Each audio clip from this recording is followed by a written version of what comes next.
салауат айтылып жатыр да, бірақ тілмен кетіп жатыр да. Салауаттың көбі ана тасбақты толтыруға ше. Иә. Ол қалай болады екен ол салауат мысалға? Оны мен ойлаймын, ол жаңағы санап 100-ге жетсем, 1000-ға жеткізем деп тырысудың қажеті жоқ та.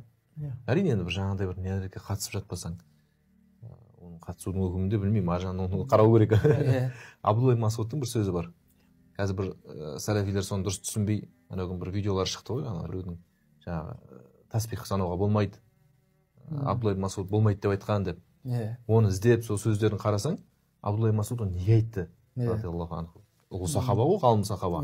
Оның айтқаны былай екен да, басқа бір сөздермен келеді риуаяттар. Сендер сонда күнә жасағанда есептемейсіңдер да, есепсіз күнә жасайсыңдар да, құлшылыққа келгенде есептеп қаласыңдар ма? Неге санайсың сен? 100 рет айтам, 1000 рет айтам. Айтқанша айт болды дейді да. Истихфар болсын, басқа болсын, тасбих зікірлер ғой енді. Соны жақтырмаған екен да. Неге сен санап қаласың? Есептесіп отырсың ғой, бүгін 1000 жасадым, так 30.000 жасадым, 15.000 жасадым деген сияқты. Неге сен есептеп отырсың оны дейді да? Құдайға міндет қылып отырсың ба? Есепсіз күнә жасап отырсың ғой күн үстінде дейді. Оны неге санамайсың? Бүгін көп істеп қойдым что-то мен күнәні.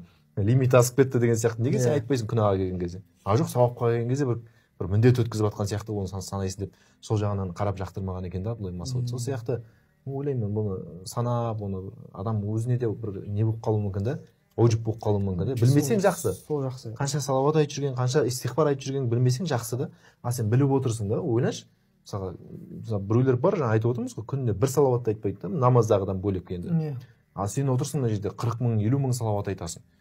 Сен өз-өзіңе бір не болып қалуы мүмкін ғой, тамсанып қалуы мүмкін ғой. Марафондарға айтамын да, қатысқан жақсы ғой, күшті ше. Бірақ бір нәзік мәселе бар да. Марафон болмаса сол салауат жасайсың ба деген мәселе ше. Жарыс болмаса, умра болмаса, ештеңе болмаса ше. Жасайсың ба, жасау керек ше. Шынымен анада жасағың келе ма? Мақта жаса. Сосын есебі қалай болады? Сен группада есеп бересің ғой. Міне бүгін осыншаға толтырдым, жеткіздім, осынша болды деген. Ол қалай болады? Сен де ана паш етіп жұрттың бәріне оның несін жариялап отырсың? Бізде мен соны енді айтуға қорқамын да, мысалға біз қазір шамадан тыс жақсылықты көп жария ету керек дейміз ғой, күшті. Бірақ рия деген нәрсе бір ұмытылған нәрсе сияқты болып қалып жатыр да, бір ұмытылған мысалы сүннет деген болады ғой. Ұмытылған күнәлі амалдар деген сияқты болып жатыр да. Рия деген мысалға біз айтамыз ше, парыз амалда рия жоқ деп ше. Бірақ ғалымдар тіпті парыз амалда рия бар дейді ше. Мысалға біреу парыз намазын оқиды. Енді ол бір парыз оқыған кезде мысалы таң намазын парызын оқиды. Сөйтіп оған бір 1000-даған сауап жазылуы мүмкін дейді. Ал мысалға ол біреуге көрсету үшін бір сәл оқып қалса, рия жоқ деп айтамыз, бірақ та ол еселенген сауапты түсіріп тастауы мүмкін дейді да. Рия ше. Мойнына парыз түседі. Мойнына парыз түседі, бірақ еселенген сауаптан құр қалып қоюы мүмкін дейді да. Ол парыздың өзінде ше. Мен соны айтып тұрғаным, яғни айтқан жақсы, бірақ марафоннан да тыс уақытта өзіңнің ішкі құлшынысыңмен айта алсаң, нұр үстіне нұр ше. Бұл тек қана стимул болу керек қой. Стимул, даму керек. Сосын жаңағы санау деген мәселеде мен неге санауға келсем да, мысалға сен өзің күн сайын рухани өсесің ғой. Сенде рухани даму деген нәрсе бар өзіңде. Мысалға сен бүгін жаймен де бастадың 100 салауат, одан кейін сен рухани өзің күн сайын өсіргің келеді. Ертең 200 айтамын мен, арғы күні 300 айтамын. Сөйтіп бір 1000-ға жеткеннен кейін бір жүйеге орнағам деген сияқты.